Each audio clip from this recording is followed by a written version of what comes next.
शाम के 7 बज रहे हैं। नमस्कार, न्यूज 24 पर आप देख रहे हैं सबसे बड़ा सवाल। आपके साथ मैं हूं मानक गुप्ता। राहुल गांधी ने आज मोदी सरकार पर अब तक का सबसे तीखा हमला करते हुए कहा कि सरकार कश्मीर को आग में झोंक रही है। राहुल यही नहीं रुके, उन्होंने तो यहां तक कह दिया कि सरकार कश्मीर को सियासी हथियार के तौर पर इस्तेमाल कर रही है।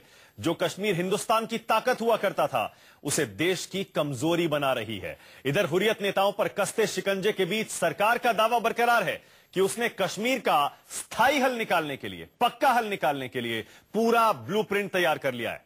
इसीलिए हमारा सबसे बड़ा सवाल आज यही है, राहुल ने क्यों कहा जलते कश्मीर के लिए मोदी जिम्मेदार हैं, और क्या हुर्रियत पर शिकंजे से कश्मीर का पक्का हल निकलेगा? इसी पर बहस होगी, लेकिन पहले सुनिए राहुल का गंभीर आरोप और सरकार का जवाब। I have already said about 6-7 months ago, Mr. Arun Jaitley came to see me, and I told Mr. Arun Jaitley that they are mishandling Kashmir and they're going to set Kashmir on fire. And Mr. Arun Jaitley brushed me aside and said Kashmir is peaceful. The fact of the matter is that the government of India and the Prime Minister of India are completely mishandling Kashmir. They are creating a problem for this country by their incompetence and by trying to utilize Kashmir as a political asset. Kashmir is India's strength, and they are making it India's weakness. ऐसे ही नहीं कहा मैंने कि अस्थायी समाधान निकाले, कुछ सोच समझ कर कहा, कुछ न कुछ हमारे पास है एक्शन प्लान, कुछ है हमारी स्ट्रेटजी, इसलिए कहा। सबसे बड़ा सवाल में आज मेरे साथ बीजेपी से प्रेम शुक्ला, कांग्रेस से मुकेश नायक मेरे साथ हैं, आरएसएस के विचारक राकेश सिन्हा और कश्मीरी एक्टिविस्ट और लॉयर शबनम लोन। आप शबनम और प्रेम शुक्ला को स्क्रीन पर देख पा रहे हैं। आप सबका स्वागत है। प्रेम शुक्ला, पहले आपसे सीधा जवाब। राहुल गांधी कह रहे हैं कश्मीर को अपने सियासी फायदे के लिए आप आग में झोंक रहे हैं, आप आग से खेल रहे हैं, देश का नुकसान कर रहे हैं अपने सियासी फायदे के लिए। प्रेम शुक्ला। राहुल गांधी का मुझे लगता है कि मानसिक संतुलन, हुर्रियत पर जिस तरह से प्रवर्तन निदेशालय ने छापा मारा है और हुर्रियत के प्रति जितना प्रेम उनके मन में रहा, उनकी माताजी के मन में रहा है और कांग्रेस पार्टी के मन में रहा है, उसके कारण मुझे लगता है उनका मानसिक संतुलन प्रभावित हुआ है। वरना जो है कल और आज किसी प्रकार का संदर्भ, जब दक्षिण भारत की यात्रा पर आदरणीय राहुल गांधी थे और जब कश्मीर कोई उनके एजेंडे पर मुद्दा नहीं था, उस समय जो है कश्मीर पर उन्होंने राग छेड़ा है। और राग तब छेड़ा है जब हुर्रियत पर जो है वो चंगुल सरकारी एजेंसियों का कसा है। और कश्मीर को आग में जहां तक झोंकने की बात है, आदरणीय राहुल गांधी जी इसको भली भांति जानते होंगे, तो वो जान लेना चाहिए। प्रेम शुक्ला जी, कश्मीर एक सेकंड, श्रीमती इंदिरा, आपके शायद आसपास कोई पंखा चल रहा है जिसकी वजह से आपकी आवाज में थोड़ी दिक्कत आ रही है। अगर इस पंखे को थोड़ा आप एडजस्ट कर पाए प्रेम शुक्ला, क्योंकि माइक में सीधी उसकी डिस्टर्बेंस आ रही है। मैं आपके पास आ रहा हूं मुकेश नायक, जवाब दीजिए। प्रेम शुक्ला कह रहे हैं कि एक तो मोदी सरकार के पास कश्मीर का पक्का हल है, नंबर एक, दूसरा हुर्रियत पर उन्होंने शिकंजा कसना शुरू कर दिया है। ऐसे में आप ये आरोप कैसे लगा रहे हैं कि कश्मीर को सरकार आग में झोंक रही है?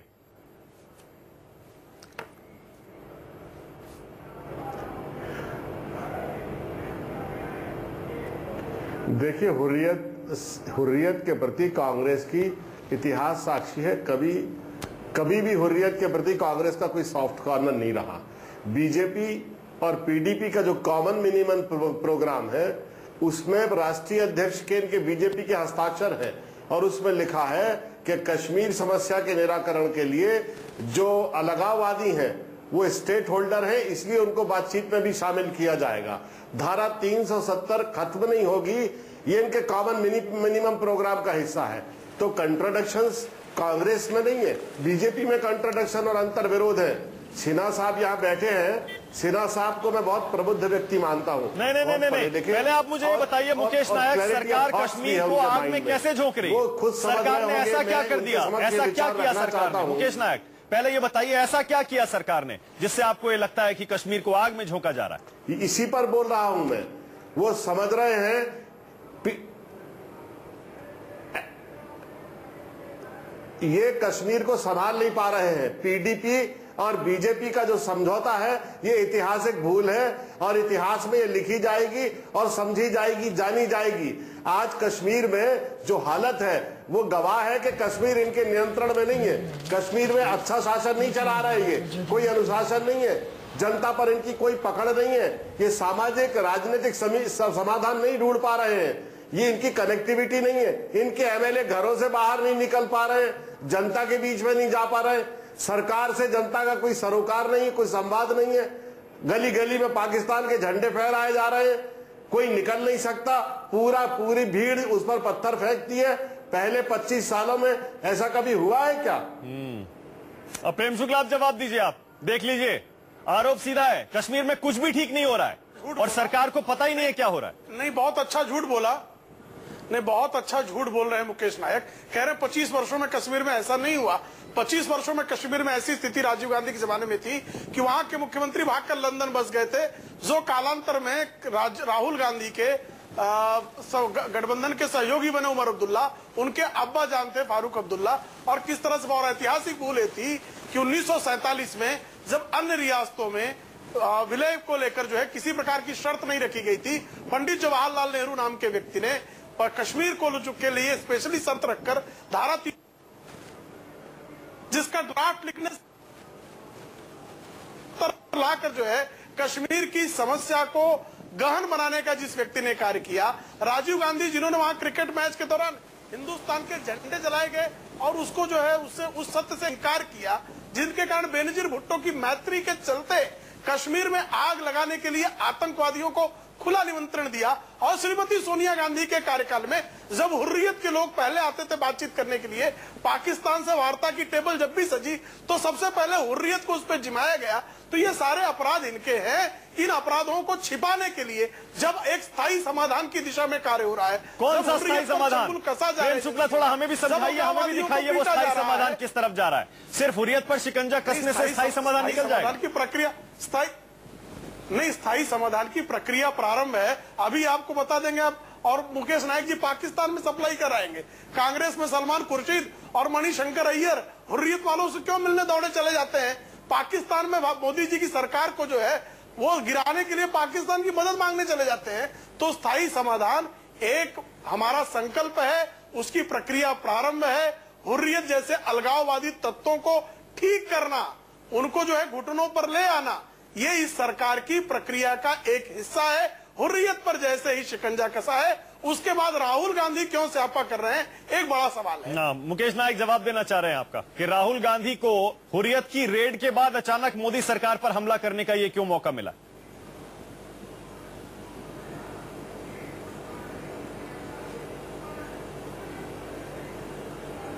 देखिए मानक जी, ये प्रेम शुक्ला जी बिल्कुल अप्रासंगिक हो रहे हैं।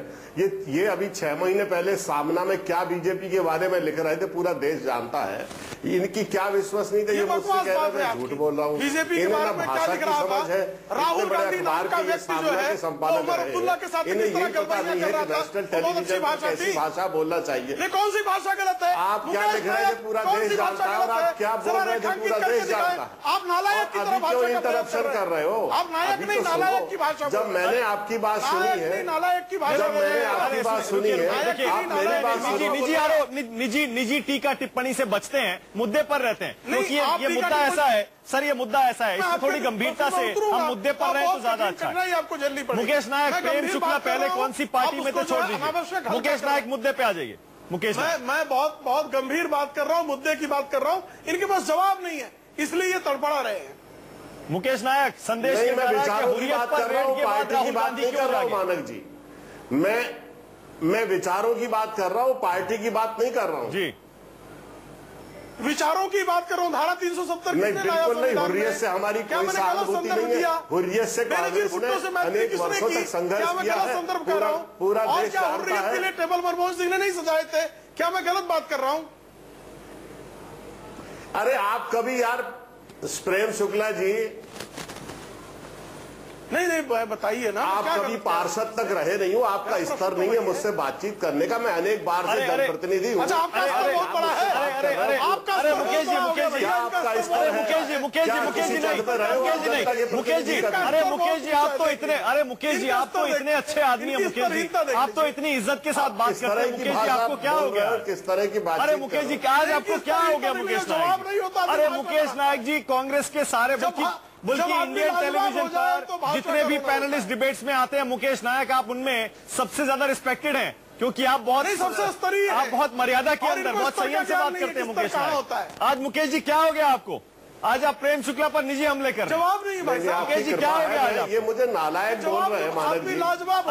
नहीं, अरे नहीं मुकेश जी, टेलीविजन पे ये मुझे नालायक बोल रहे हैं, बताइए। मुकेश जी नहीं, मुकेश जी शुरुआत मैंने कुछ ऐसा नहीं कहा। आपने प्रेम शुक्ला का बैकग्राउंड आप इस डिबेट में लाए। चलिए छोड़ दीजिए, आगे बढ़ते हैं। प्रेम शुक्ला, मुकेश नायक बहुत संयम से बात करते हैं, बहुत गंभीरता से बात कर रहे हैं, इज्जत से बात करते हैं। वापस मुद्दे पर आते हैं। आपको वापस मुद्दे पर संयमित दिखा आपको। मेरा स्तर पूछ रहे हैं, संयम लग रहा है। नहीं, इसीलिए मैंने रोका उनको। प्रेम शुक्ला मैंने इसीलिए रोका उनको। स्तर कौन सा बहुत ऊंचा है, इसीलिए मैंने रोका उनको। मैं भी जान जाऊं कि इनका स्तर कहाँ का है। नहीं, किस आसमान पर? अरे जाने दीजिए, आप सब हमारे मेहमान हैं, सबकी इज्जत करना जरूरी है एक दूसरे के लिए। मान लिया हूँ, पैनल पर देश देख रहा है। मुकेश नायक जी चलिए वापस मुद्दे पर आते हैं। ये किस सुर्खी पर है, किस आसमान पर? चलिए छोड़ दीजिए, चलिए आगे चलते हैं। मुकेश नायक जवाब दीजिए, मुद्दे पर आइए। हुर्रियत पर बीजेपी का आरोप है, हुर्रियत पर रेड से आप बौखला गए हैं। कांग्रेस का रिएक्शन हुर्रियत पर रेड के बाद आया। मुकेश नायक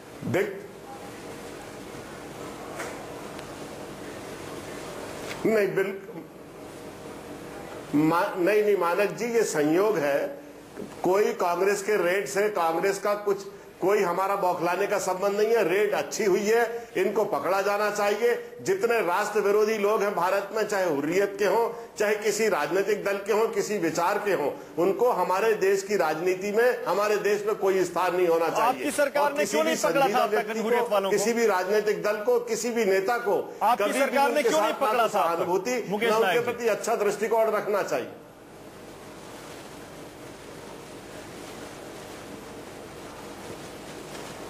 नहीं, हमारी सरकार में ये 5-5, 10-10 साल जेलों में रहे हैं। आप पूरा सर्च कर लीजिए, सारे जेलों में रहे जितने बड़े बड़े हुर्रियत के नेता हैं। आप देख लीजिए, इन्होंने पूरी बरसों जेलों में बिताए हैं। हाँ, नहीं ये बात तो आप सही कह रहे हैं, इन्होंने जेलों में बिताए हैं, हाउस अरेस्ट में भी बिताए हैं। लेकिन कैसे पाकिस्तान से इनकी फंडिंग होती है? राकेश जी एक बात बताइए। शबनम जी एक सेकंड में आ रहा हूं। राकेश जी क्या वजह है कि पिछली पुरानी सरकारें और आपकी भी ये सरकार, मोदी सरकार 3 साल बाद ये पकड़ पाई, वो भी एक टीवी चैनल के स्टिंग ऑपरेशन के बाद, कि कैसे पाकिस्तान से इनकी फंडिंग हो रही है? इससे पहले पता नहीं चला कि कैसे हुर्रियत वाले पैसे से पाकिस्तान के पैसे से और कश्मीर को जला रहे थे? देखिए, सियासत करने के लिए पूरा समय, पूरा देश है। जम्मू कश्मीर सियासत की जगह नहीं है। मैं 2-3 प्रश्न खड़ा करना चाहता हूं कि कांग्रेस के सामने आज कांग्रेस, जब हुर्रियत के नेताओं पर कार्रवाई की प्रक्रिया शुरू हुई, यदि मीडिया कोई कंट्रीब्यूटरी योगदान देती है, कोई कंस्ट्रक्टिव योगदान देती है, माना कि उसका मूल्यांकन मत कीजिए। आपने भी किडनी पर कोई आरोप, किडनी का स्टिंग ऑपरेशन किया, सरकार कार्रवाई करती है, तो मीडिया और सरकार को एकदम विरोधाभास में मत रखिए। कहीं भी स्टिंग ऑपरेशन हुआ, सरकार ने कार्रवाई की। अब मुझे बताइए, जब कार्रवाई की प्रक्रिया शुरू हुई तब कांग्रेस का एक वरिष्ठ नेता जाकर मिलता है। मिलने से अधिक खतरनाक क्या है? जब मणिशंकर अय्यर जी आते हैं और हुर्रियत नेता कहता है कि आपकी आर्मी ने कश्मीर पर जबरन कब्जा कर रखा है, तो ठहाका लगाते हैं। इतनी दुर्भाग्यपूर्ण यशवंत सिन्हा भी गए थे शायद। पाकिस्तान डिप्लोमेसी में नेता भी आता तो ऐसा ठहाका नहीं लगाता। आपके यशवंत सिन्हा भी गए थे। मैं कह रहा हूं, यशवंत सिन्हा को किसी ने अट्रैक्टिव डिप्लोमेसी का नहीं कहा। अपनी अप्रासंगिकता को प्रासंगिक बनाने के लिए, राजनीति में प्रासंगिक होने के लिए बहुत से लोग काम करते हैं, उसमें यशवंत सिन्हा भी करते हैं। जम्मू कश्मीर में उनकी कोई आवश्यकता नहीं है। मेरी बात सुन लीजिए। अरे मेरी बात, मैं अपनी बात पूरी कर लूं। अभी तीन सवाल खड़ा करना चाहता हूं। कांग्रेस के रेजिम में 1,25,000 स्क्वायर किलोमीटर जमीन हमने खोया है, चाहे वो चाइना ने लिया है या पाकिस्तान ऑक्युपाइड कश्मीर है। कल उत्तर प्रदेश के ने जो मैनिफेस्टो जारी किया, जो एक बुकलेट जारी किया, उसमें कश्मीर को इंडियन ऑक्युपाइड कश्मीर कहते हैं। इसलिए कांग्रेस को कोई नैतिक हक नहीं है। अब मैं दूसरी बात करता हूं। हुर्रियत के नेताओं पर कार्रवाई की प्रक्रिया तब शुरू हुई जब से सरकार बनी। देखिए, जम्मू कश्मीर में डेमोक्रेटिक गवर्नमेंट का होना बहुत जरूरी है, चाहे वो पीडीपी के साथ सरकार हो, नेशनल कॉन्फ्रेंस के साथ सरकार हो, या किसी और के सरकार हो, चाहे कांग्रेस एनसी की सरकार हो, कांग्रेस पीडीपी की सरकार हो। सवाल हमारी राजनीति का नहीं है। डेमोक्रेटिक प्रक्रिया को आप जैसे ध्वस्त करते हैं, पाकिस्तान का हाथ मजबूत होता है। राकेश जी, आपके कॉमन मिनिमम प्रोग्राम में बीजेपी पीडीपी के अलगाववादियों से भी बातचीत शामिल है, तो आप ये कैसे कह सकते हैं कि आप शुरू से ही हुर्रियत के ऊपर, हुर्रियत के खिलाफ आपकी सरकार काम कर रही है? सुन लीजिए, एक तरफ आप उनसे बातचीत का वादा कर रहे हैं कॉमन मिनिमम प्रोग्राम में। सुन लीजिए, उसमें है कि संविधान के दायरे में, आप ध्यान रखिए, संविधान के दायरे में लाल डेंगा है, लाल डेंगा से बात हुई। संविधान के दायरे में कोई भी तैयार होगा, उसे भारत सरकार की कंसिस्टेंट पॉलिसी रही। राकेश जी, जरा मुझे थोड़ा सा ये भी समझा दीजिए, संघ और मोदी सरकार के पास कौन सा फॉर्मूला है, कौन सा कश्मीर का पक्का हल है, जिसके बारे में राजनाथ सिंह बार बार कह रहे हैं कि चिंता मत करिए, हमारे पास पूरा प्लान तैयार है, पूरा प्लान तैयार है। कौन सा प्लान है? शबनम जी भी बैठी हैं, कश्मीरियों को भी जानती हैं, खासतौर से उनको जो आज पत्थर फेंक रहे हैं और सड़कों पर उतरे हुए हैं, वो भी जरा समझें, हम भी जरा समझें। अरे शबनम जी तो बहुत आहत हैं, जैसे उमर अब्दुल्ला आहत है। दोनों विरोधी हैं, लेकिन दोनों आहत इसलिए हैं कि हुर्रियत के नेताओं पर रेड पड़ रहा है। शबनम जी ने कोई ट्वीट नहीं किया, और उमर अब्दुल्ला, फारूक अब्दुल्ला ने कोई ट्वीट नहीं किया। नहीं, फॉर्मूला कौन सा है राकेश जी? संघ का कौन सा फॉर्मूला है? सरकार के पास कौन सा फॉर्मूला है? मैं फॉर्मूला बताता हूं। भारत की सेना को स्वतंत्रता पूर्वक अधिकार देना कि तुम जाओ, जो पत्थर फेंकेगा उसको गोली से उड़ा दो। उनका कोई मानवाधिकार नहीं है। जो पत्थर फेंकने आते हैं वो मानवाधिकार की बात ना करें, वो जाएं। मानवाधिकार की बात कहीं करनी है तो पाकिस्तान ऑक्युपाइड कश्मीर में जाकर पहले मानवाधिकार देखें। एक दूसरा फॉर्मूला बताता हूं, जम्मू कश्मीर में ऑक्सीजन दिया जाता है पब्लिसिटी करके। सिर्फ 4 जिलों में समस्या है, अनंतनाग है, पुलवामा है, से 4 जिलों में समस्या है। उन 4 जिलों की समस्या को जम्मू कश्मीर की समस्या नहीं करके उसको लोकलाइज करना। दूसरा, तीसरा, पाकिस्तान को मुंहतोड़ जवाब देना सर्जिकल स्ट्राइक से। चौथा, वहां की आंतरिक राजनीति में जो ओबीसी है, जो शेड्यूल कास्ट शेड्यूल ट्राइब है, जो वुमेन है जिनको अधिकार नहीं मिला है, इनको एक पीपुल्स मूवमेंट के रूप में जागृत करना।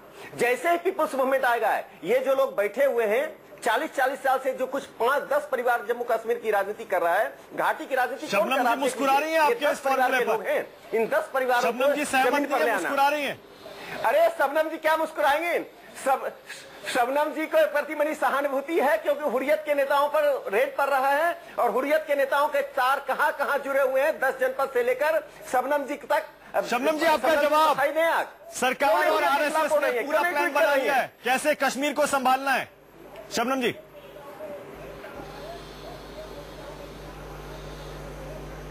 मानक जी बोलो। आप मेरे पास लास्ट पे आए, मुझे 2 मिनट दीजिए। हाँ। सबसे पहले तो मैंने हमेशा ये कहा है कि इंदिरा अब्दुल्ला अकॉर्ड जो 1975 में हुआ, उसने एक बहुत प्रॉब्लम खड़ी की कश्मीर के लिए। ये जो इस वक्त आपको ये प्रॉब्लम लग रही है, कुछ हिस्सा ये उसके साथ भी आप जोड़ सकते हैं। अब ये जो नई सरकार आई और जब ये कल से रेड्स हुए हैं, मैं इस पे बोलूंगी। मैं इस वजह से मुस्कुरा रही थी कि शुक्ला साहब और राकेश सिन्हा साहब, जिनको मैं बहुत इज्जत करती हूँ, ये लास्ट ईयर 19 अप्रैल को 2016 को एक यहाँ फंक्शन हुआ, एक रिलीज हुआ था, उसमें राम माधव थे, और उस वक्त राम माधव और मेरे बीच में बड़ी तल्ख कलामी हुई थी। उन्होंने ये कहा था हमने सब वहां पे हल कर लिया, और 2 महीने के अंदर अंदर तमाम अलगाववादी जो हैं उनके हाथ में भारत का तिरंगा लहरा रहा होगा। अब आप 19 अप्रैल 2016 से जो राम माधव साहब की अंडरस्टैंडिंग थी, हालत ये देख लीजिए किस तरह की इनकी अंडरस्टैंडिंग थी। रहा शुक्ला साहब ने ये कहा कि हम जल्दी ही हुर्रियत वालों को अपने घुटनों पे लाएंगे। मैं आपको ये कहूंगी, कल मैं 4 बजे तक वहां कश्मीर में हम सब लोग एक दूसरे के साथ इन टच थे, और सब ने ये कहा कि अगर सही सेंट्रल गवर्नमेंट ने ये इकदाम लिया है तो हम लोग इनका स्वागत करेंगे। अगर किसी ने गलत किया है, गलत पैसा लाया है, तो हम इनका साथ नहीं देंगे। लेकिन अचानक यकायक क्या हो गया कि इसमें से 2 बिजनेसमैन जो हैं, जिनका अलकायदा के साथ हर हाल में लिंक है, एक मुश्ताक चाया है आपके, वो डिफेक्ट मिनिस्टर माने जाते हैं कश्मीर के, और उनका जो ट्रैक रिकॉर्ड है बिजनेस में भी वो बड़ा सवालिया है। उनके खिलाफ सुप्रीम कोर्ट में कुछ साल पहले मैंने कोई याचिका की थी और सुप्रीम कोर्ट ने उनको नोटिस भेजा था इस बात पे कि वो टिम्बर स्मगलिंग वगैरह में बहुत इन्वॉल्व थे। खैर, ऐसा हुआ कि दिन को जब रेड हुआ, शाम को 4 बजे उन्होंने प्रेस कॉन्फ्रेंस दी कि मेरे पे कोई रेड नहीं हुआ है, क्योंकि वो महबूबा मुफ्ती के असल में चीफ मिनिस्टर वही माना जाता है कश्मीर का। दूसरे इनके एक मंत्री हैं, उनका नाम है अल्ताफ बुखारी, वो महबूबा खिलाफ खड़े नहीं। मानक जी, ये मूल प्रश्न का जवाब नहीं दे रही हैं। ये हुर्रियत पर रेड करने का स्वागत कर रही है कि नहीं कर रही है? जो हुर्रियत का विरोध करने के लिए तैयार है कि नहीं है? हुर्रियत को खारिज करने के आप बात कीजिए। ये सब कमियां हो सकती हैं, इसलिए कमियों के द्वारा आप जो कार्रवाई हो रही है पर्दा मत डालिए। नहीं, आप नहीं, जब आप लोगों ने इस तरह की कार्रवाई की, एनआईए ने जब वांगनू और मुश्ताक चाया को छोड़ दिया, वहाँ से हमें मालूम पड़ा कि ये रेड्स जो हैं, अरे उसके लिए आप मान कीजिए उसने कार्रवाई हो भी गलत होगा, लेकिन गिलानी को आप खारिज कर रही है कि नहीं कर रही है? हुर्रियत पर रेड होने का स्वागत कर रही है कि नहीं कर रही है? उसके आप मणिशंकर अय्यर का मिलने की आलोचना कर रही है कि नहीं कर रही है? देश 2 सवाल आपसे जानना चाहता है। अलकायदा मॉल वहाँ पे कश्मीर नहीं, आप इधर उधर की बात कर रही हैं। अलकायदा शबनम जी, आप बहुत साफ बोलने वालों में से हैं। आपसे उम्मीद की जा रही है कि आज इस क्रिटिकल जंक्शन पर आप भारत सरकार के साथ खड़ी होंगी। ये बहुत क्रिटिकल जंक्शन है जब भारत अपने देश के भीतर उन अलगाववादियों को जो पाकिस्तान के पैसे दिखा रहे हैं, भारत के भीतर ही रहकर भारत के खिलाफ युद्ध कर रहे हैं, उनके नहीं, ऐसा खड़ा नहीं होना है। आपको नैतिक समर्थन देना है। 4 बजे तक सिन्हा साहब नहीं, 4 बजे तक हम आप लोगों के साथ खड़े थे, लेकिन जब 4 बजे हमें मालूम पड़ा कि आपने बहुत ऐसे बिजनेसमैनों को छोड़ दिया जो आपकी हुकूमत के नजदीक है, तो उसी वक्त आपका ये सारा सिलसिला, एनआईए का सिलसिला जो है, ये टाइम फिस हो गया उसी वक्त। लेकिन शबनम जी, अब आप चलिए, हुर्रियत पर कोई स्टैंड मत लीजिए, कोई बात नहीं, कोई फर्क नहीं पड़ता। शबनम लोन, आप उस पर कोई स्टैंड ले या ना लें, लेकिन राकेश सिन्हा और मोदी सरकार के पास पूरा प्लान है कश्मीर को सॉल्व करने का। राकेश जी ने बताए 2-3 पॉइंट। वो कह रहे हैं पत्थरबाजों को गोली मारो, उसके अलावा ये प्रॉब्लम जो 2-4 जिलों की है इसे लोकलाइज करते जाओ और उसके बाद आगे बढ़ते जाओ। बहुत सिंपल फॉर्मूला है ये। आपका क्या रिएक्शन है इस पर? आपको लगता है इससे हल हो जाएगा कश्मीर? ये जी, मैं कह रही हूँ, मैं आरएसएस को एक मैसेज दे रही हूँ दयानत से। महबूबा मुफ्ती के बुरके में छुपना छोड़ दें, वो कुछ नहीं कर पाएगी वहां पे। और आप तौर तरीके से बात करना सीखें कश्मीरियों से। हमको कितनों को गोली मारेंगे? अगर मारनी है तो मारे, आप आराम से, जिसको मारनी है। क्या हम लोगों को हक नहीं है प्रोटेस्ट करने का? देखिए, एक बार दुनिया में क्या कहीं पत्थर नहीं चलते हैं? शबनम जी, आप प्रोटेस्ट कीजिए, आप जंतर मंतर आइए प्रोटेस्ट करने। तो फिर पत्थर फेंक कर दुनिया में कहीं प्रोटेस्ट नहीं होता है। पत्थर फेंक कर नहीं, आर्मी के जवानों को मारकर प्रोटेस्ट नहीं होता है। जो आर्मी के जवानों पर हमला करते हैं, जो पत्थर फेंकते हैं, वे लोकतांत्रिक नहीं है, वे आतंकवादी हैं। आतंकवादी और लोकतांत्रिक होने में बुनियादी अंतर को समझिए।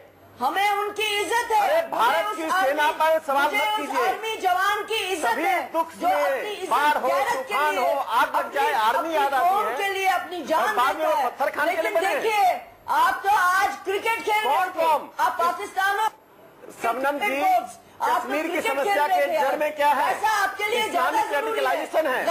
कश्मीर की समस्या जो 80 के दशक में थी वो आज नहीं है। इस्लामिक रेडिकलाइजेशन की समस्या को स्वीकार करना पड़ेगा। वहाँ जिहादी एलिमेंट हावी हो गए। ये टेरिटोरियल समस्या नहीं रह गई है। ISIS का झंडा फहराना किस बात का संकेत है? ISIS का झंडा फहराना किस बात का संकेत है? इस्लामिक आतंकवाद का वहाँ प्रवेश हो चुका है। वह आतंकवाद पाकिस्तानी आतंकवाद से भिन्न है। तो आज हमें पाकिस्तान से ISIS की समस्या दोनों से लड़ना है। शबनम जी, ऐसे जंतर नहीं, क्या सारी दुनिया? हमने दुनिया का ठेका नहीं लिया है, हमने दुनिया का ठेका नहीं लिया। हम तो गोली से भून देंगे, हम गोली से ऐसे लोगों को गोली से उड़ाकर बाहर करेंगे। लंदन में इतना बड़ा लंदन में होने दीजिए, अमेरिका में होने दीजिए। आप लंदन के कारण कश्मीर में इनको आमंत्रित कर रही हैं। कश्मीर में एक भी आतंकवादी को कोई भी स्पेस नहीं मिलेगा। भारत की सेना ने संकेत दे दिया है। भारत की सेना ने किसे स्वर्ण पदक दिया है, आप ध्यान रखिए। क्यों स्वर्ण पदक दिया, ध्यान राकेश जी, लेकिन शबनम लोन कह रही है 1 साल पहले भी आपने यही वादा किया था। आपने 1 साल पहले भी, राकेश जी, आपकी सरकार ने यही दावा किया था। राम माधव ने कहा था 1 साल में देखिए कुछ ही महीने में सॉल्व हो जाएगा और अलगाववादी घुटनों पे आ जाएंगे, तिरंगा लेके घूमेंगे। 1 साल में तो हालात बद से बदतर ही हुए हैं। अभी तक तो कुछ भी वहां सुधरता हुआ नहीं दिख रहा। 1 साल में चेनाब की नदी में बहुत पानी बह चुका है। 1 साल में सरकार ने पूरी तैयारी कर ली है। भारत की सेना ने 47 से लेकर आज तक जो कॉन्फिडेंस दिखाया है कश्मीर के बारे में, सरकार जिस तरह उसके साथ खड़ी है, अब देख लीजिए। आज तक सेना के हाथ पांव बांधकर कश्मीर में शहीद होने के लिए छोड़ा जाता था। अब सेना बताएगी कि शहीद कौन होता है। वो आतंकवादी बुरहान वानी के लिए कोई जगह नहीं है। 4 बुरहान वानी के सक्सेसर को गोली मार दी गई। क्या हुआ कश्मीर में? बुरहान वानी के सक्सेसर को गोली मारा गया। क्या हुआ कश्मीर में? कौन आया प्रोटेस्ट करने के लिए? और दूसरा सक्सेसर आएगा, उसे भी गोली मारेंगे। जो भी सक्सेसर बनेगा उसे गोली मारेंगे। भारत की सेना गोली मारेगी। 1-1 इंच भूमि हम कश्मीर का बचा कर रखेंगे। शबनम जी, डेमोक्रेटिक प्रोसेस का हिस्सा बनिए।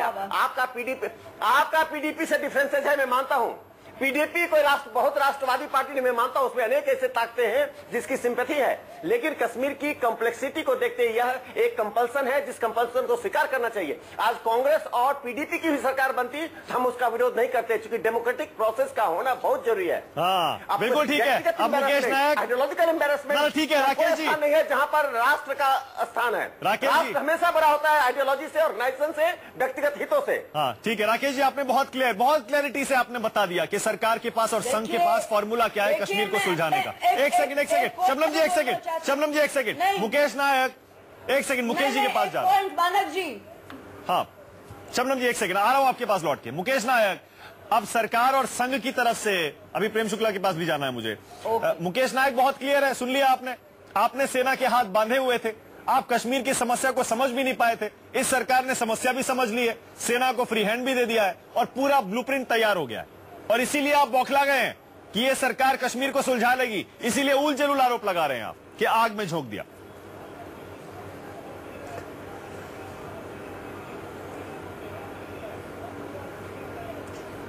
नहीं, हम बिल्कुल उल जलूल आरोप नहीं लगा रहे हैं। 1 साल का समय ये कह रहे हैं 1 साल में पूरी कश्मीर को राष्ट्र की मुख्य धारा में ले आएंगे, ये बहुत अच्छी बात है। हमसे ये पूछे कि हमारी पार्टी से ने क्या सपोर्ट चाहिए, हम सपोर्ट देने के लिए तैयार हैं। ये पूरा रोड मैप और ब्लूप्रिंट पूरे भारत की जनता के सामने रखे हैं और कश्मीर की समस्या का समाधान ढूंढे। और जो ये कह रहे हैं कि ये कश्मीर में सबको गोली मार देंगे, मुझे लगता है कि गोली समस्या का निराकरण नहीं है। भारत में गोली से काम चल जाता था। हमने इतनी बड़ी आजादी की लड़ाई सत्य, प्रेम और अहिंसा से लड़ी। हमने पिट कर हिंसा को खत्म कर दिया। महात्मा गांधी की समाधि पर जाएं, वहां क्या लिखा है? वहां लिखा है कि भारतवर्ष ने भारत के लोगों को इकट्ठा कर दिया, अहिंसा से इतनी बड़ी आजादी की लड़ाई लड़ी और भारत को आजाद कराया। अब नहीं आए। नहीं, आप ऐतिहासिक गलती कर रहे हो। आप सबसे बड़ी भूल कर रहे हो। कश्मीर समस्या का निराकरण कोई गलती नहीं कर रहे हैं। भारत की सेना गलती नहीं कर रही है। बुरहान वानी को हम माला नहीं पहनाने जा रहे हैं, गोलियों की माला पहनाएंगे, फूलों की माला नहीं। आप करिए, आपकी दोनों राज्यों में सरकार है। अरे करिए, आप सहयोग की बात कर रहे हैं। पहले मणिशंकर अय्यर को पार्टी से बाहर निकालिए, मैं मानूंगा कांग्रेस सहयोग कर रही है। मणिशंकर अय्यर की सोनिया गांधी, राहुल गांधी आलोचना करें। आप यशवंत सिन्हा को भी निकालिए। गांधी ने मुंह को क्यों बंद कर रखा है? यशवंत सिन्हा को भी निकालिए। हो गए उनसे मणिशंकर अय्यर को निकालिए, यशवंत सिन्हा को भी निकालिए। कौन पूछ रहा है यशवंत सिन्हा जी को? दोनों को निकालिए। सिन्हा जी को कौन पूछ रहा है? बोलते हुए कौन पूछ रहा है सिन्हा जी को? अरे पार्टी ने अपने आप को उनकी आलोचना की है। बीजेपी से पूछे, बीजेपी ने आलोचना की, हम उनकी आलोचना करते हैं। ये ट्रैक टूर का अधिकार किसने उनको दिया है? मैं कह रहा हूं इन्हें, ये मणिशंकर अय्यर की सोनिया गांधी आलोचना करें, राहुल गांधी आलोचना करें, मुकेश नायक जी में हिम्मत है तो कहें सोनिया राहुल उसकी आलोचना करते हैं और डींगे मार देते हैं, किसी समस्या का निराकरण करते नहीं है। भाषणबाजी नहीं है। देश की जनता देख रही है मुकेश जी, देश को कहां पहुंचा दिया ये मणिशंकर अय्यर। पाकिस्तान जाके कहते हैं मोदी सरकार को गिराने के लिए मदद करो। अब आपकी सुषमा स्वराज ने लोकतांत्रिक प्रक्रिया को आप ध्वस्त करना चाहते हैं। पाकिस्तान की कुछ पार्टी नहीं चाहती है। पाकिस्तान जो चाहती है वही कांग्रेस चाहती है, वही शबनम लोन चाहती है। सुषमा स्वराज क्या कर रही है? व्यक्तिगत प्रतिस्पर्धा हो सकती है, राजनीतिक प्रतिद्वंदिता हो सकती है, लेकिन कश्मीर के मामले में हमें सबसे भाषणबाजी करते हो, किसी समस्या का कोई निराकरण। अच्छा एक सेकंड, ठीक है। प्रेम शुक्ला एक बात बताइए, प्रेम शुक्ला कांग्रेस तो अपने एक्सपीरियंस से कह रही है, कांग्रेस कह रही है हमने इतने साल देश पे राज किया, कश्मीर को हमने हैंडल किया है, आज तक कश्मीर का कोई हल नहीं निकल पाया, स्थायी हल। प्रेम शुक्ला ऐसा आप ऐसा क्या करने जा रहे हैं? हाँ, ऐसा प्रेम शुक्ला आपके पास कौन सी जादू की छड़ी है? क्या आप मोदी सरकार आएगी और 2-4 साल में ही आप इस ऐतिहासिक समस्या का हल निकाल लेंगे जो कांग्रेस नहीं कर पाई, आप कुछ साल में कर लेंगे? मानक जी आप नहीं, मानक जी ठीक मानक जी आप क्या ये कहना चाहते हैं मुकेश नायक, किस बात से क्या आप सहमत हैं कि जब जो है हुर्रियत के लोग जो है वहां पत्थर चलाएं, जब वहां पर जो है इस्लामिक स्टेट बनाने वाले जो है गोलियां चलाएं, तब उनके सामने क्या रघुपति राघव राजाराम का भजन गाना चाहिए? क्या कांग्रेस की इस नीति का अनुसरण करना कश्मीर की समस्या का समाधान है? देख लिए मैंने, नहीं यही कहा ना आपने, अहिंसा की बात की आपने कहा ना अहिंसा से जीतेंगे। भैया पत्थर मारने वालों पर सेना जो है गोली चलाई, ये बात राकेश सिन्हा जी कह रहे हैं, आप उसको कह रहे हैं हर किसी गोली। अब आप भैया अभी तो कह रहे थे कि अहिंसा से हमने जीता है, स्वतंत्रता संग्राम अहिंसा से कश्मीर बचा रखा था, ये आप ही कह रहे थे ना। अभी जरा वीडियो जरा रिवाइंड करके देख लीजिए, आप क्या कहते हैं भूल जाते हैं। मुझे लगता है थोड़ा सा जो है अल्जाइमर वगैरह का तो आप पत्थर नहीं मार रहे हैं, थोड़ा कृपा करके आप जो कहते हैं नहीं, जो पत्थर मारने वाले हैं उन पत्थर मारने वालों से सख्ती से निपटना चाहिए। ये भारतीय जनता पार्टी की सरकार का, मैंने जो कहा है मैं उसके लिए जिम्मेदार हूँ। सेना के मैंने जो कहा है आप कह रहे हैं मैं उसके लिए जिम्मेदार हूँ। तो आप ये कहना चाह रहे हैं इसके लिए वहां से गोली चले हूँ। तो यहाँ रघुपति राघव राजाराम के भजन की जाए। रघुपति राघव राजाराम हम लोग लेके खूब बजाएंगे, वहाँ हारमोनियम ढोल लेके बजाएंगे, तो मुझे लगता है उस भजन से जो है हुर्रियत के लोगों का मन परिवर्तन हो जाएगा। या जो शैतान जो पाकिस्तान से निकले हैं जो इस्लामिक स्टेट बनाने, संभवतः उनका मन परिवर्तन हो जाएगा। ये कांग्रेस की नीति हो सकती है, ये कांग्रेस की नीति। प्रेम शुक्ला पत्थर मारेगा हमारे सेना ने बताइए, प्रेम शुक्ला जी प्रैक्टिकली बताइए, मोदी सरकार को 3 साल हो गया, कश्मीर में आपने खूब आतंकवादी मार लिए, पत्थरबाजों पर भी गोलियां चल गई, अभी तक हालात सुधरे क्या? नहीं, बुरहान वानी तभी मरा ना, लेकिन अभी तक हालात सुधरे क्या? इसीलिए हालात सुधार की तरफ बढ़े क्यों? हालात इसीलिए सुधर रहे हैं, बुरहान वानी के मरने से हालात सुधरेंगे कि बुरहान वानी के पलने से हालात सुधरेंगे? तो हम उनको मार रहे हैं और स्यापा कांग्रेस के लोग कर रहे हैं। मणिशंकर अय्यर की छाती दर्द कर रही है, उनकी धड़कन बढ़ रही है। सलमान खुर्शीद पाकिस्तान में जाकर जो है वो अलगाववादियों के समर्थन में खड़े हो रहे हैं। ये जो इनकी नीतियां हैं, कांग्रेस अपनी अनीतियों से बाज है। भारतीय जनता पार्टी के नेतृत्व में कश्मीर के समग्र समाधान और स्थायी समाधान की आपके प्रधानमंत्री मुझे लगता है प्रधानमंत्री हमारे प्रधानमंत्री की हिम्मत है, दिवाली मनाते हैं। हमारे प्रधानमंत्री की हिम्मत है कि कश्मीर में ये नमक खाने का काम आपका है और नमक हलाली करना भी आप ही का काम है। पाकिस्तान आपकी पैदाइश है और पाकिस्तान का नमक खाकर कांग्रेस को बढ़ाना ही आपकी नीति है। इन नीतियों से देश बाहर आ चुका है, आगे जा चुका है, इसलिए आप बस खड़े हैं। सिर कटते बेनजीर भुट्टो और राजीव गांधी की दोस्ती याद दिला रहा हूँ, और किस तरह से शीर कुरमा सलमान खुर्शीद खिला रहे थे यूसुफ गिलानी को, उसकी तस्वीरें इस देश को याद है।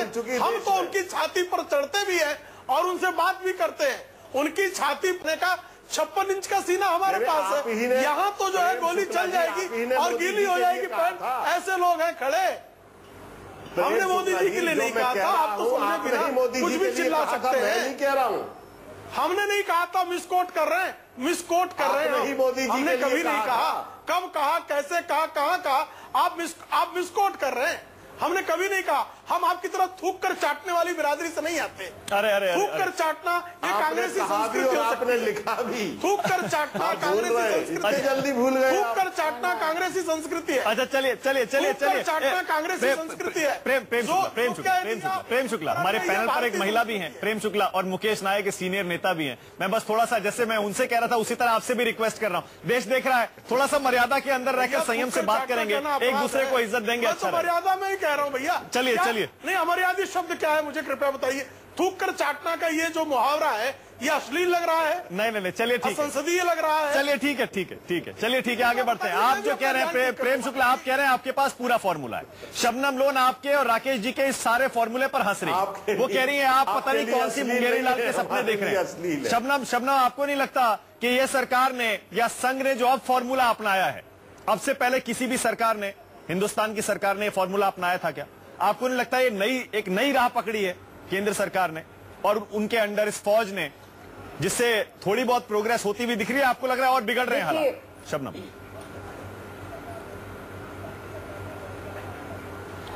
देखिए, सबसे पहले तो मैं राकेश सिन्हा साहब को कहूंगी, जहलम में बहुत पानी बह चुका है, लेकिन हमारा जहलम खून से लथपथ है। आपको क्या लग रहा है? आप हर बार कभी आर्मी चीफ धमकियां देते हैं कि खबरदार हो जाओ, और आप लोग कह रहे हैं आतंकवादियों ने बहाया है। ये खून इस्लामवादियों ने बहाया जिसकी आप वकालत करती हैं। मानक जी इनसे कह दीजिए बीच में मत बोले। मैं बोल रही, मैं तब नहीं बोली थी जब ये बोल रहे थे। सत्य बोलना अपराध है। आराम से होगा, घाटी में होगा, और घाटी में आपके घर में होगा। हम नहीं चाहते हैं।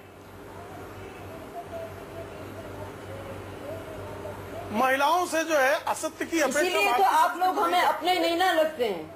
जिस तरह से आप लोग हमारे साथ बात करते हैं, बिल्कुल नहीं। कोई कश्मीर में हम आपकी गोलियों से डरने वाले नहीं है। मैं चैलेंज करती हूँ आपको।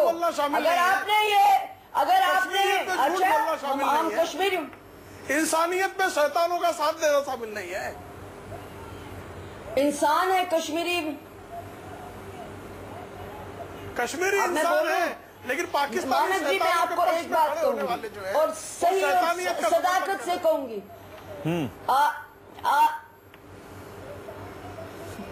हाँ शबनम जी बोलिए। शुक्ला साहब, हाँ बोलिए। इस बात से मैं आपसे इत्तेफाक करती हूँ कि 53 से पाकिस्तान का पैसा आता रहा है और वो कभी थमा नहीं। शेख अब्दुल्ला पे जो कश्मीर कॉन्स्पायरेसी केस हुआ था, वो सारा पाकिस्तानी पैसे पे हुआ था, और वो सिलसिला जारी है और वो सिलसिला जारी रहेगा। लेकिन मेरा आपसे एक सवाल है, क्यों जारी रहेगा? पाकिस्तानी शबनम जी, क्यों जारी रहेगा? पाकिस्तान का पैसा कश्मीर में क्यों आएगा? उनके साथ कश्मीरी पाकिस्तान के हाथों क्यों बिकेगा और हिंदुस्तान के खिलाफ क्यों गद्दारी करेगा? क्योंकि पाकिस्तान से पैसे लेकर हिंदुस्तान की फौज पर पत्थर क्यों फेंकेगा? नहीं, क्यों बिकेगा? कोई नहीं बिकता है। लेकिन आप मुझे बताइए कि पाकिस्तान की क्या पॉलिसी है आपके पास? आपने क्या किया पाकिस्तान के अगेंस्ट जो इससे ये लगेगा कि आप उनसे बेहद नाराज हैं? नहीं शबनम जी, पाकिस्तान का पैसा कश्मीर में आप कह रही है बहुत पहले से आता रहा है। इसका मतलब आप भी उस पर खामोश थी। आप भी उस पर खामोश थी। आप क्यों खामोश थी शबनम जी? उनके साथ बिजनेस, पाकिस्तान का पैसा कश्मीर में आता है और हुर्रियत तक और जिहादियों तक जाता है, पत्थरबाजों तक जाता है। आप क्यों खामोश थी उस पर? 2.5 बिलियन क्लियर होइए। पाकिस्तान के साथ संबंध टूटना चाहिए, ये आप कहना चाह रही हैं? अरे वो अब्दुल्ला, पाकिस्तान से हर तरह का संबंध टूटना चाहिए, आपका समर्थन है? जवाब देने दीजिए ना। अरे सुनिए, जानना चाहता हूँ आपका स्टैंड क्या है? पाकिस्तान से हर तरह का संबंध टूटना चाहिए। हिंदुस्तान ने वापस लिया, हुर्रियत पर हुई कार्रवाई का समर्थन करती। हमने थोड़ी किया। आज एक क्रिटिकल जंक्शन पर हिंदुस्तान खड़ा है। ये कार्रवाई बहुत ही क्रिटिकल कार्रवाई है। एक ऐसी ताकत के साथ कार्रवाई हो रही है जिस ताकत के सर्वोच्च न्यायालय में एक लॉयर है। I will never support you. जब आप जितनी आप हमारे कश्मीरियों पे, अरे जो सेना पे पत्थर फेंकेगा उससे क्या करेंगे? उसकी हम अर्चना करेंगे, गोलियां मारेंगे, उसकी हम पूजा अर्चना करेंगे। लोग मारे वहाँ पर। पत्थर फेंकने वालों का जवाब बुलेट से दिया जाएगा। चलो वो समय बीत चुका है, हिंदुस्तान बदल चुका है। ये नेहरू का नहीं, मोदी का हिंदुस्तान है। को नहीं बांधा आपने, कौम की गैरत को बांधा। अरे शबनम जी, अरे उसको क्या बांधा? हमारी शबनम जी, कोई मेडिकल रिपोर्ट के खिलाफ नहीं है। हम एक नहीं 10 को बांधेंगे, एक नहीं 10 को बांधेंगे। कितने शहीद हुए आर्मी मालूम है? उनके घर की महिलाओं से जाकर मिलिए। जो महिलाएं विधवा हो गई, जो बच्चे अनाथ हो गए, उनसे मिलिए। हम कश्मीर में अपने बच्चों को शहीद होने के लिए नहीं भेजते हैं। हम कश्मीर में अपनी जमीन की, अपनी संप्रभुता की रक्षा करने के लिए भेजते हैं। इसलिए नहीं भेजते कि जाओ शहीद होकर आना। हम उनके कॉफिन की स्वागत करने के लिए यहाँ नहीं बैठे हुए हैं। भारत के एक सेना के जवान की शहादत हजारों आतंकवादियों को गोली मारने से होगा। एक आतंकवादी को नहीं छोड़ेंगे। जो आतंकवाद के समर्थन में खड़ा होगा उसे भी गोली मारेंगे। जिसको भी आना है सामने आए। ये साफ नीति है, वो नीति बदल चुके हैं शबनम नून जी।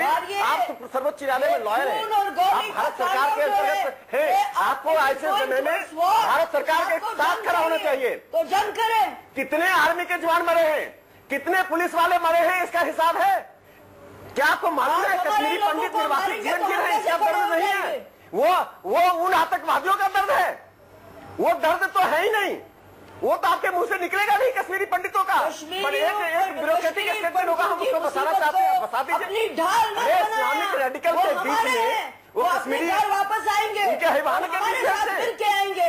आपने क्या पॉलिटिकल ढाल बनाया? जाएंगे, आप किसी की मेहरबानी नहीं है, उस भूमि पर उनका अधिकार है, उस भूमि पर उनका अधिकार है, वो उनकी जन्मभूमि है, उनकी कर्म भूमि है, ऐतिहासिक भूमि है, उस भूमि के वास्तव में मालिक वही है। जो दूसरे लोग हैं इस्लामिक रेडिकलिज्म करते हुए उस जमीन के मेहमान हैं। बिल्कुल ठीक है राकेश जी, राकेश जी, मर्ज करें। राकेश जी, गुप्त को आप मानती हैं? राकेश जी, राकेश जी, राकेश जी, ये बताएं अभिनव गुप्त राकेश जी, राकेश जी, राकेश जी, हम उनका कभी साथ नहीं देंगे। आप लोग उनका गलत है ये। बिल्कुल शबनम जी, शबनम जी, शबनम जी, शबनम जी, आपकी बातों में मुझे कॉन्ट्राडिक्शन दिख रहा है और देश भी देख रहा है। शबनम जी, आपकी बातों में कॉन्ट्राडिक्शन है और वो देश भी देख रहा है। एक तरफ आप कह रही हैं, एक तरफ आप कह रही हैं, देख रहा है, एक तरफ आप कह रही हैं आप हुर्रियत की कार्रवाई का सपोर्ट करने वाली थी, आपके मुंह से दूसरी तरफ आप कह रही हैं पाकिस्तान से पैसा आता रहा है, आता रहेगा। बिल्कुल नहीं आएगा। अगर सरकार कह रही है और वो गंभीर है किस कार्रवाई का, तो बिल्कुल इस टेरर फंडिंग नेटवर्क को तोड़ेगी सरकार, बिल्कुल तोड़ेगी। और पाकिस्तान का पैसा बिल्कुल नहीं आना चाहिए, कश्मीरियों को नहीं बिकना चाहिए पाकिस्तान के हाथों। आपको भी बल्कि यही कहना चाहिए कश्मीरियों से, उनको उकसाने के बजाय। वो महबूबा मुफ्ती के साथ है, इनके 2-3 मंत्री उसमें इन्वॉल्व है। इनका एक मंत्री जो है महबूबा मुफ्ती से है, भारत से नहीं है, कश्मीर से नहीं है। चलिए महबूबा का चलिए ठीक है, मेरे पास टाइम भी खत्म हो रहा है, मेरे पास टाइम भी खत्म हो रहा है, आपकी राजनीति की प्रतिद्वंदिता है, मेरे पास टाइम भी खत्म हो रहा है, मेरे पास टाइम भी खत्म हो रहा है। अब देख लीजिए, राहुल गांधी कहते रहे कि कश्मीर को सरकार आग में झोंक रही है, कश्मीर संभल नहीं पा रहा है, लेकिन सरकार बहुत कॉन्फिडेंट लग रही है। संघ और सरकार के पास क्या वाकई एक कोई ऐसा फॉर्मूला है जिससे कश्मीर के हालात संभल जाएं और पहले से बेहतर हो जाएं? देखना बाकी है। हालांकि 1 साल हो चुका है, जैसा कांग्रेस कह रही है और शबनम लोन भी कह रही हैं, 1 साल पहले भी ऐसा ही दावा था, अभी तक तो कुछ सुधरा नहीं है। लेकिन देखते हैं इस फॉर्मूले से निकलता क्या। बहुत बहुत शुक्रिया सबसे बड़ा सवाल में आने के लिए प्रेम शुक्ला, मुकेश नायक, राकेश जी और शबनम लोन, बहुत बहुत शुक्रिया। छोटा सा ब्रेक लेंगे, देखते रहिए News 24।